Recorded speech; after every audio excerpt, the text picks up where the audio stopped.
Voltamos aqui no Além da Notícia. O programa desta noite está falando sobre a nova lei que institui a Política Nacional de Resíduos Sólidos. E eu estou aqui com dois convidados especiais, senador Cícero Lucena, secretário do Meio Ambiente, do Ministério do Meio Ambiente, Ney Maranhão. Bom, nós estamos falando aqui sobre a questão do lixo que se tornou um problema para todas as cidades devido ao crescimento das cidades. Mas o lixo pode ser também solução e fonte de recursos, secretário? Verdade.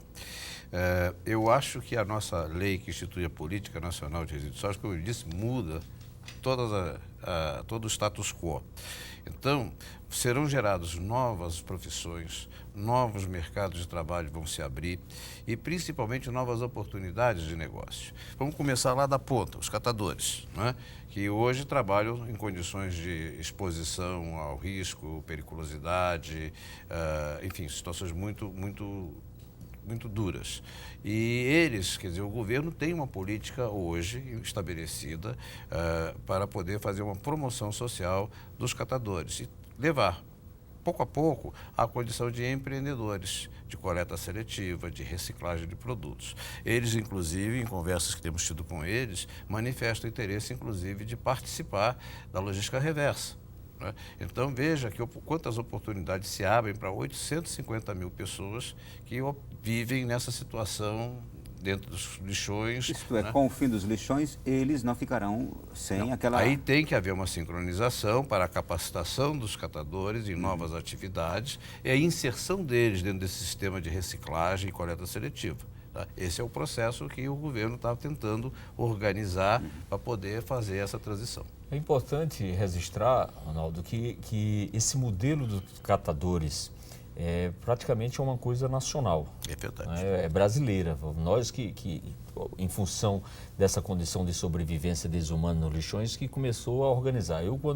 Na minha experiência, eu criei a Astramari, que é exatamente a associação onde nós tivemos essa preocupação que o doutor Ney fez referência. Quer dizer, começamos a alfabetizar, como eu já disse, adotamos todo o treinamento, qualificação, garantimos, porque eles tinham medo de sair dos lixões, tá certo? E não ter a renda que eles tinham nos lixões, quando deixasse os lixões e fosse para as unidades de coleta seletiva. Porque aí onde importa, pedir nas casas que selecionasse o lixo, que entregasse a eles. Qualificação então profissional. exatamente. Então um período, o que eles coletavam nas ruas, para o posto de coleta seletiva, não proporcionava a renda que ele tinha quando sobrevivia no lixão do Roge. Então eu passei, por exemplo, 8 meses dando uma bolsa complementar, garantindo a renda mínima para eles, para que inclusive houvesse adaptação da relação com os moradores, ele fosse aprimorando na sua capacidade de trabalho, aumentando a sua produtividade. Então nós tivemos que garantir essa renda mínima. E algo também que é fundamental, essa questão da renda, porque estimula essa produção. Na hora que o governo se procura e conseguir, e o papel maior, justiça se faça, são dos prefeitos nessa área, porque está próximo, está no dia a dia, isso é uma responsabilidade da administração municipal, nós temos capacidade de criar um ciclo industrial por conta dos avanços, dos apoios de financiar cooperativas para que eles agreguem valor ao material reciclado, uma série de medidas que podem ser adotadas. O senador foi falando, eu fiquei aqui pensando um pouco que o governo, quer dizer, quem conduz esse processo pessoalmente é o secretário Gilberto Carvalho, que tem muita sensibilidade para essas questões. Então ele mobilizou Petrobras, a BNDES, todos para poder ajudar a construir um modelo, né, de transformar catador em empreendedor. E me lembrei que os catadores esse ano tiveram uma participação destacada na Conferência Nacional do Meio Ambiente que nós realizamos em outubro do ano passado. Eles tiveram presentes com suas teses, foi realmente muito interessante a participação deles, trouxeram suas realidades para discutir, né?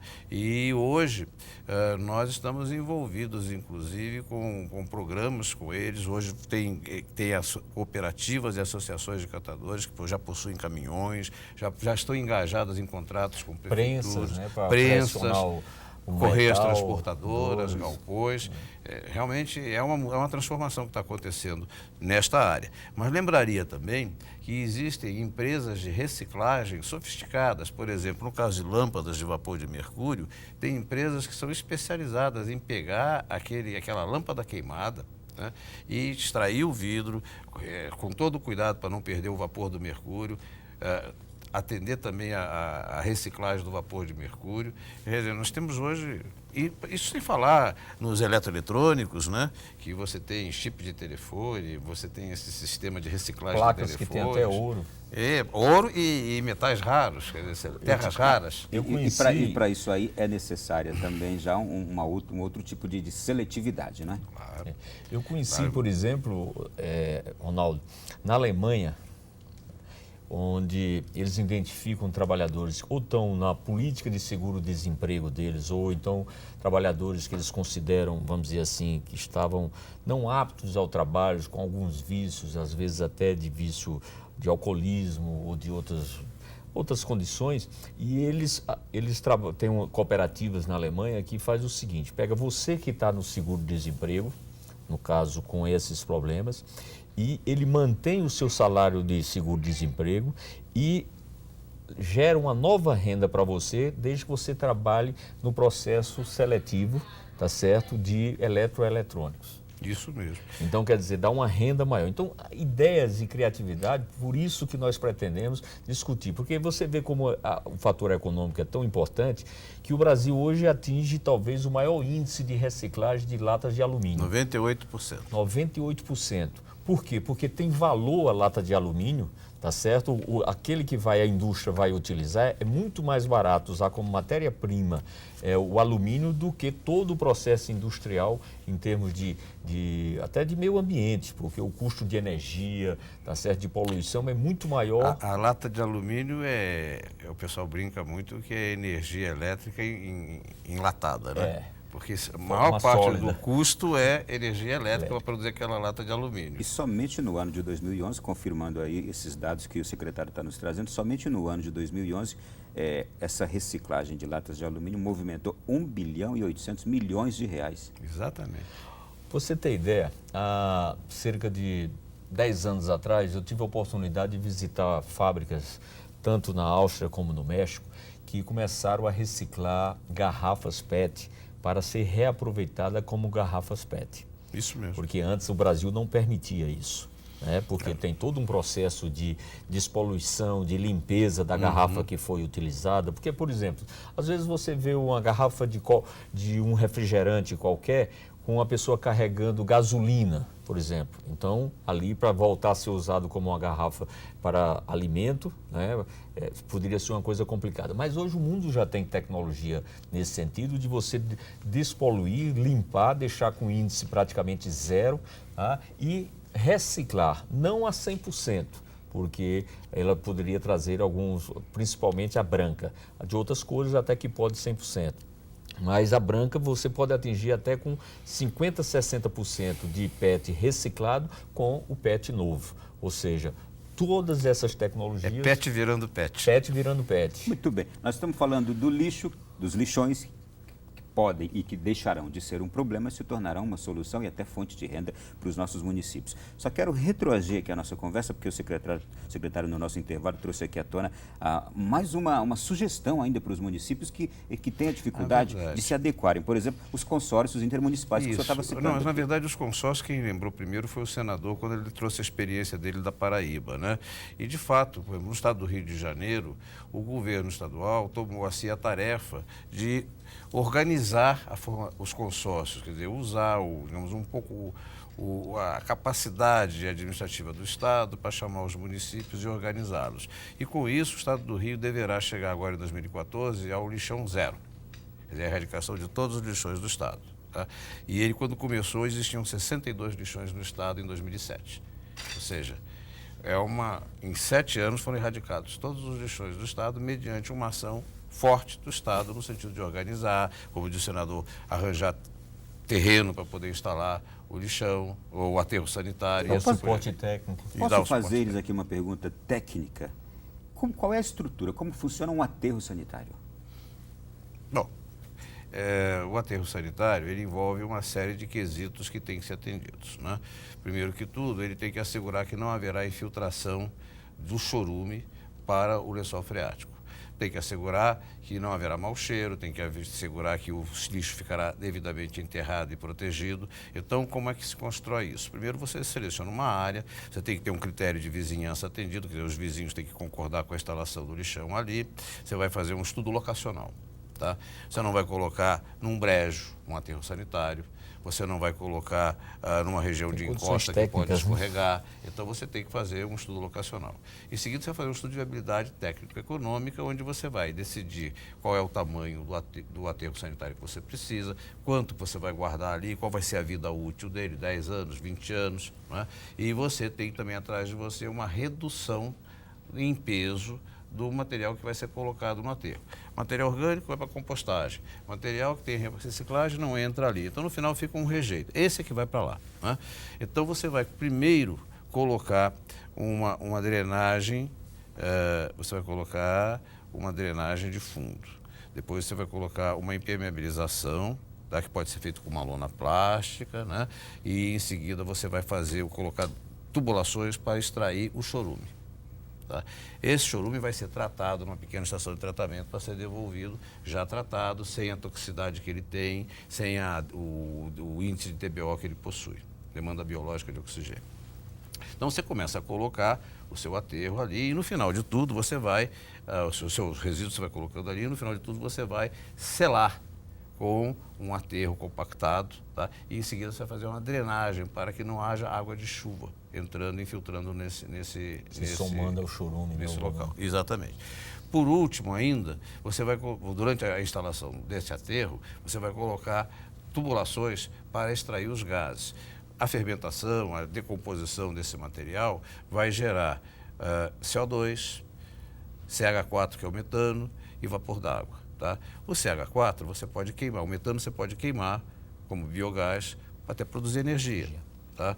O que importa é que você não deixe o metano ficar na atmosfera, porque ele é um gás de efeito estufa, né? E nós temos preocupações com os gases de efeito estufa hoje, assim como o CO2 também. Mas você precisa fazer essa drenagem dos gases do aterro e você pode então queimá-los devidamente. Tá? É isso que é um aterro sanitário comparado com um lixão onde simplesmente você joga. E é importante, no que o secretário disse, é que sempre temos que ter a preocupação em reduzir o volume a ser depositado no aterro para que o aterro possa ampliar a sua vida útil. Daí a importância de nós trabalharmos cada vez mais, inclusive na questão da educação, a conscientização de que nós devemos usar produtos e depositar eles de forma bastante adequada. No caso de alguns aterros sanitários, no caso do que eu instalei em João Pessoa, nós tínhamos uma unidade de triagem antes de ser depositado. Então, nós aproveitamos os catadores, parte dos catadores, e colocamos naquela unidade de triagem, que o caminhão, em termos gerais, para que a população que está nos ouvindo possa entender, nós depositávamos o lixo nessa seção de triagem, eles faziam a separação daqueles produtos através de esteiras, com todos os equipamentos de trabalho, de segurança de trabalho, né? E o final, então, é que a parte iria ser depositada no aterro para que você possa ampliar a vida útil desses aterros. Esses aterros ainda podem ter algumas complementações importantes. Tem que ser cercado, tem que ter uma portaria, deve ter uma balança para pesar o resíduo que está entrando, para você ter controle e ter isso bem escriturado. Né? Eles precisam ter uma certa distância de área habitável? Sim, eles devem guardar uma distância de área habitável e devem guardar também uma distância de corpos hídricos, não menos do que 200 metros.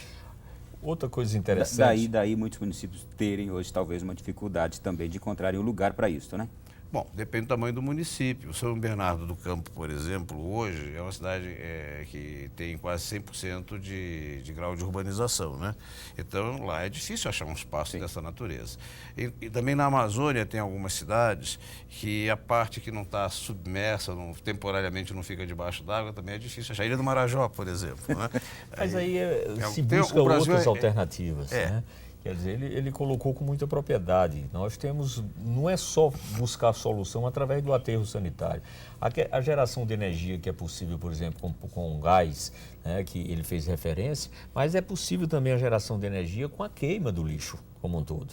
né? Quer dizer, você queima o lixo, que você pode diminuir muito os resíduos que vão para os aterros sanitários. A questão da queima é relativamente polêmica aqui no Brasil. Quer dizer, a Conferência Nacional do Meio Ambiente tirou uma posição, uma recomendação contrária à incineração, muito forte, né?